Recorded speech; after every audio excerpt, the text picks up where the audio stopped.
নমস্কার, আপনারা শুনছেন গল্পের দেশ। আমি তাপসী চলে এসেছি নতুন একটা গল্প নিয়ে। আমার গল্প যদি ভালো লেগে থাকে তাহলে আমার এই ছোট্ট চ্যানেলটিকে সাবস্ক্রাইব করার অনুরোধ রইল। আমার আজকের নিবেদন আমার নিজের লেখা গল্প এক পশলা বৃষ্টি।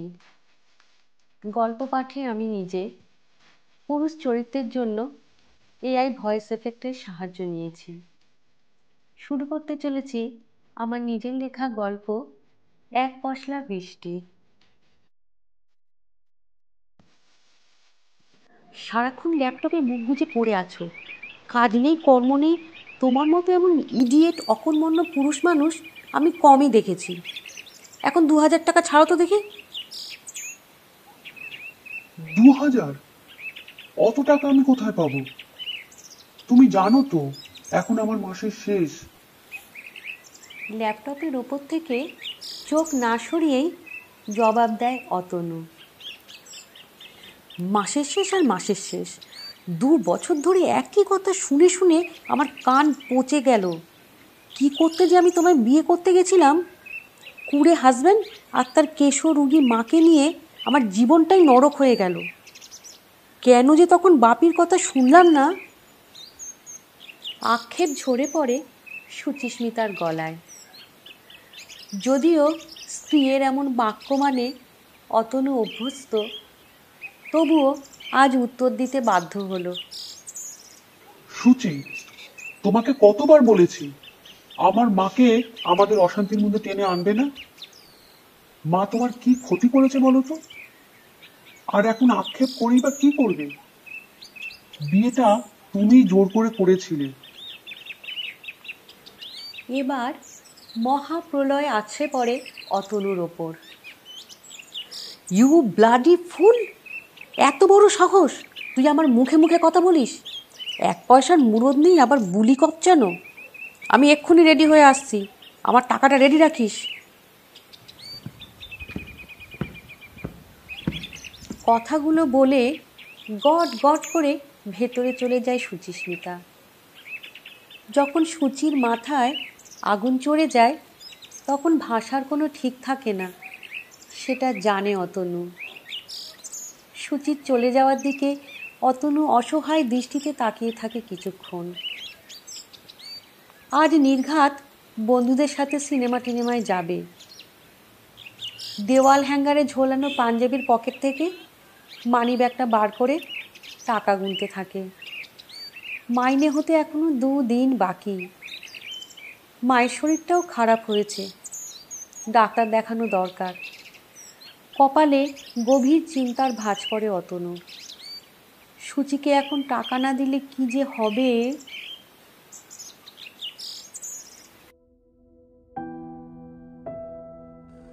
অতনুর বাবা সামান্য একটা প্রাইভেট কোম্পানিতে কাজ করতেন। মা একজন আদ্যোপান্ত গৃহবধূ। পড়াশোনায় অতনু বরাবরই ভালো ছিল। বাবার স্বপ্ন ছিল কষ্ট করে হলেও ছেলেকে ইঞ্জিনিয়ার করবে। পড়াশুনোর ফাঁকে ফাঁকে অতনু ভালোবাসত লিখতে। বিভিন্ন লিটল ম্যাগাজিনে নিয়মিত লিখত ও। আর্থিক সচ্ছলতা না থাকলেও 3 জনের সংসারে ভালোবাসার কমতি ছিল না এতটুকুও। সাধ্য না থাকলেও অতনুর বাবার সাধ ছিল। এভাবেই ভালোবাসা আর শান্তির মিশেলে দিনগুলো কেটে যাচ্ছিল অতনুর। তবে কিনা সবার কপালে সুখ চিরকাল লেখা থাকে না তো।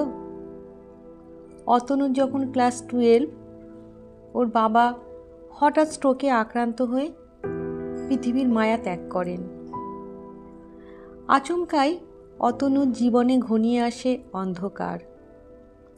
এতদিন বাবার ছত্রছায়ায় ছিল, তাই বাইরের জগৎটাকে আঁচ করতে পারেনি অতনু। বাবা চলে যাবার সাথে সাথে একমাত্র আয়ের উৎসটাও বন্ধ হয়ে যায়।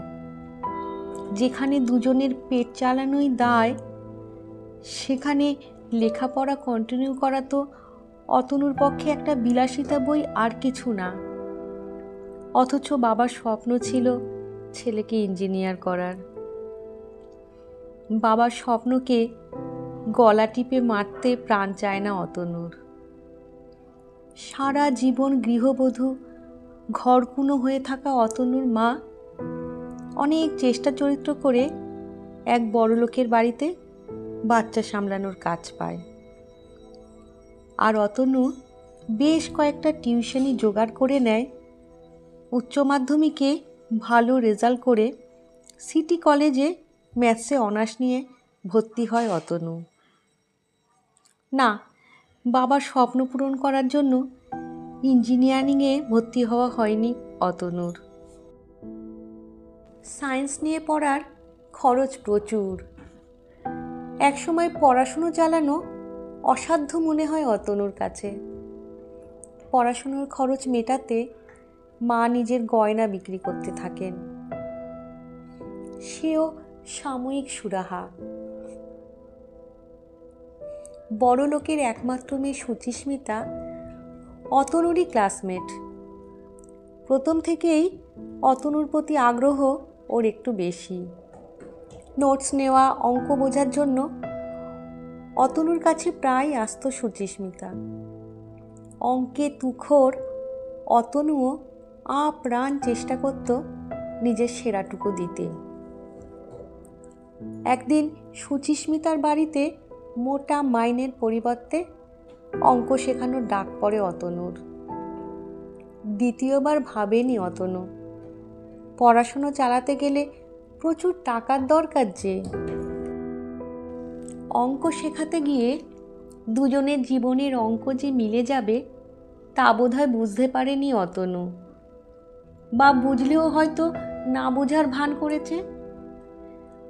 গরিবের ছেলের সাথে বড়লোকের মেয়ের প্রেম কিছুতেই হওয়ার নয়, হলেও তার স্থায়িত্ব খুব কম। অতনু জীবনের ওঠাপড়া দেখেছে, তাই সে নিজের মনকে বেঁধে রাখতে জানে। কিন্তু সুচিস্মিতা বড়লোকের একমাত্র আদরের মেয়ে, যখন যা চেয়েছে তাই পেয়েছে। অভাব অনটন কি জিনিস তা কোনো কালেই বোঝেনি। অতনুকে মনে ধরেছে মানে অতনুকেই ওর চাই। অতনু অনেকবার বুঝিয়েছে এটা হবার নয় কোনো মতেই। সুচিস্মিতা শোনেনি কোনো কথা। বড়লোকের জেদি মেয়ে অতনুর প্রত্যাখ্যান মেনে নিতে না পেরে রাগের বশে একদিন নিজের হাতে শিরা কেটে বসল। সুচিস্মিতার জেদের কাছে মাথা নত করতেই হলো অতনুকে। সুচিস্মিতার বাবা চেয়েছিলেন অতনু ঘর জামাই থাকুক। রাজি হয়নি অতনু। বিএসসি পাশ করে একটা প্রাইভেট ইংলিশ মিডিয়াম স্কুলে পার্ট টাইম চাকরি জুটিয়ে নিয়েছিল। সাথে টিউশনি তো ছিলই। বিয়ের পর কিছুদিন সুখের ভেলায় গা ভাসিয়ে দিন কেটেছিল ওদের দুজনের। তবে ছবিটা বদলাতে সময় লাগেনি বেশি। সুচিস্মিতার পার্লার খরচা, ড্রেস খরচা, রেস্টুরেন্ট খরচা সব যেন দিনকে দিন নাগালের বাইরে যেতে থাকে অতনুর। প্রথম প্রথম অতনু বিল মেটাতে অপারগ হলে সুচিস্মিতার বাবা তা মিটিয়ে দিত। এই ব্যাপারটা অতনুর একেবারেই নাপসন্দ ছিল। অনেকবার সুচিস্মিতাকে বলেছে, তোমার হাজবেন্ড একজন ছাপোষা মানুষ সুচি, তুমি সেইভাবেই নিজেকে তৈরি করো। বাবার কাছে হাত পেতো না, তাতে আমার সম্মানহানি হয়। না, কোনো কাজ হয়নি। সুচির কানের পর্দা ভেদ করে অতনুর কথাগুলো হৃদয়কে নাড়া দেয়নি। একদিন যে ছিল স্বপ্নের রাজকুমার, ক্রমেই সে অপদার্থ, অকর্মণ্য, কুঁড়ে, ভিখিরি এইসব উপাধিতে ভূষিত হতে লাগলো। দিনে দিনে অশান্তির পারদ চড়তে লাগলো। 2 বছরের মধ্যে অতনু আর অতনুর মা চোখের বিষ হয়ে উঠল সুচিস্মিতার কাছে। কথায় বলে সংসার সুখের হয় রমণীর গুণে। এই সংসারের ক্ষেত্রে তা হলো উল্টো। সংসার ভাঙতে শুরু করলো রমণীর দোষে। লেখাপড়া জানা সুচিস্মিতার কোনোদিনও মনে হয়নি স্বামীর কাঁধে কাঁধ মিলিয়ে সংসারের দায়িত্ব সামলানোর কথা। ঘরকন্নার থেকে বন্ধু বান্ধবদের সাথে পার্টি করা, হই হুল্লোড় করাই বেশি পছন্দ ছিল সুচির। এমনিতে অতনু আর ওর মা খুবই শান্ত প্রকৃতির মানুষ। সুচিস্মিতার মুখে কখনই মুখ লাগাননি ওরা। তবে সেদিনের অশান্তিটা পৌঁছেছিল চরমে। সুচিস্মিতার মুখে মাকে অকথ্য গালিগালাজ করে অপমান করা সহ্য করতে পারেনি অতনু। দিক বিদিক জ্ঞানশূন্য হয়ে সুচিস্মিতার গালে সপাটে এক চড় মেরেছিল। সেদিনই অতনুর বাড়ি ছেড়েছিল সুচিস্মিতা। তারপর কাগজে সই সাবুত করে দু তরফ থেকেই সম্পর্কের ইতি টানা হয়েছিল।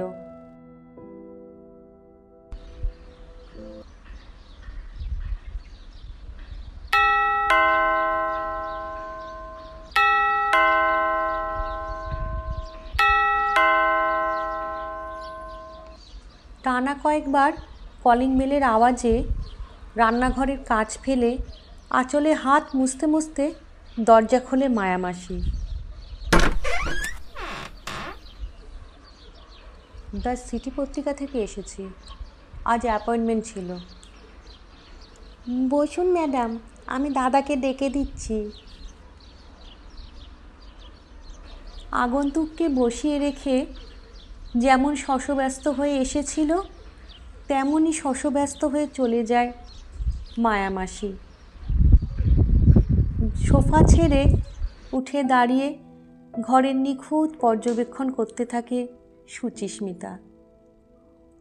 একই বাড়ি, একই ঘর, তবুও বড্ড অচেনা আজ সুচিস্মিতার কাছে। পুরনো সব কিছু ঝেড়ে ফেলে সম্পূর্ণ নতুন রূপে সেজে উঠেছে সব কিছু। বসার ঘরে ঢুকতেই দেওয়াল জোড়া সুখী দাম্পত্যের এক টুকরো ছবি। আর ওই পূব দিকের জানলাটা, এখনো কি ঘুম ভাঙা নিয়ে সূর্যের তেজ ঢোকে জানলা ভেদ করে? আর বেডরুমটা, সুচিস্মিতার খুব দেখতে ইচ্ছে করে নতুন সাজে কেমন সেজে উঠেছে বেডরুমটা। সরি, একটু ওয়েট করালাম আপনাকে। চেনা, ভীষণ চেনা আওয়াজটা কান থেকে সোজা হৃদয়ে ধাক্কা মারে সুচিস্মিতার। ঘাড় ঘোরাতেই চোখাচোখি হয়ে যায় মোটা কালো ফ্রেমের আড়ালে লুকিয়ে থাকা একজোড়া দীঘল বুদ্ধিদীপ্ত চোখের সাথে। আরে সুচি, তুমি? কি ব্যাপার? প্রাথমিক বিহ্বলতা কাটিয়ে অত্যন্ত সহজভাবে কথাগুলো বলে অতনু। আমি দ্য সিটি পত্রিকার তরফ থেকে তোমার সাক্ষাৎকার নেওয়ার কথা ছিল। হ্যাঁ, ছিল তো। তুমি এখন সাংবাদিকতা করছো? ভালো। প্রথমেই তোমাকে কংগ্রাচুলেশনস জানাই। তুমি তো রাতারাতি বিখ্যাত হয়ে গেলে। হ্যাঁ, তা একটু হলাম বই কি।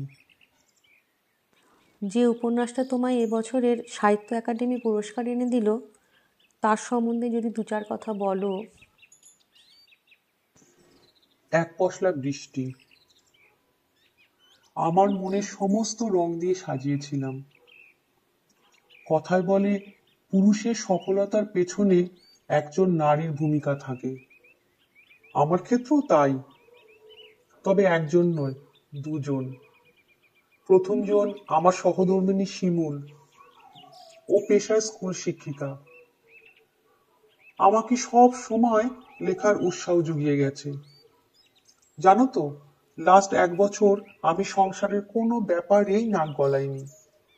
মায়ের অসুস্থতা সংসারের খুঁটিনাটি প্রয়োজনীয়তা সবও একা হাতে সামলেছে। আমি শুধু আমার উপন্যাসের চরিত্রগুলো নিয়ে সংসার বেঁধেছি, তাদের দুঃখে কেঁদেছি, সুখে সুখী হয়েছি। নিজের কল্পনার রং আর অনুভূতির মিশেলে প্রতিটা চরিত্র জীবন্ত আমার কাছে। আমি ওদের সাথেই বাস করতাম।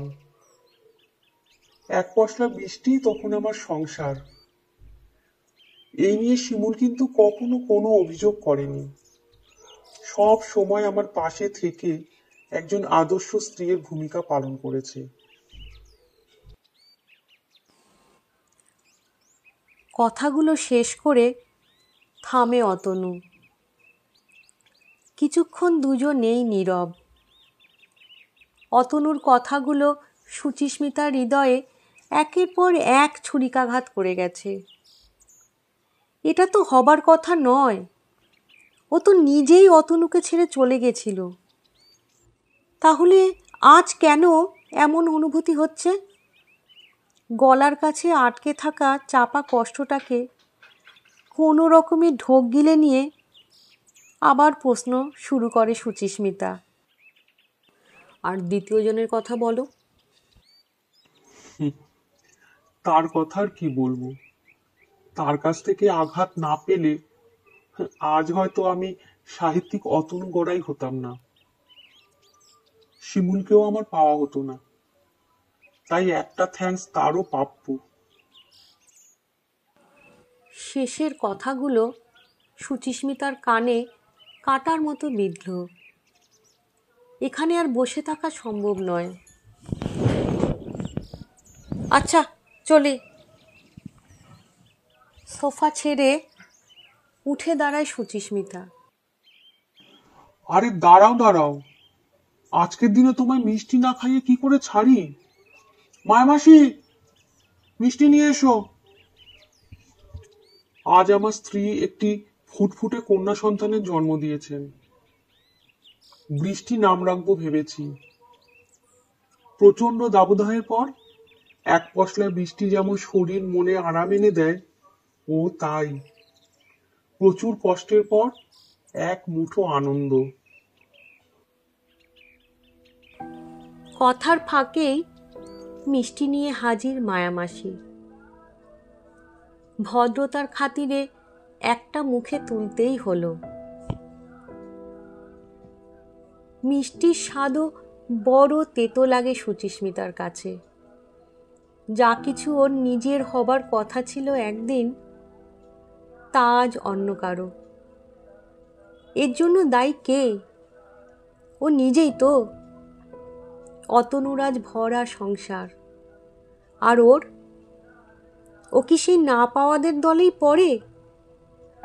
অতনুর মতো স্বামী পেয়েও যে হেলায় হারাতে পারে। স্মৃতি বড় নিঠুর, চোখের জল আটকাতে দেয় না। বাইরে মুষলধারে বৃষ্টি নেমেছে। আজ ছাতা না খোলাই ভালো। চোখের জল, বৃষ্টির জল সব মিলেমিশে একাকার হয়ে যাক সুচিস্মিতার। কিছু ভুল হয়ে যায় যা আর শোধরাবার নয়।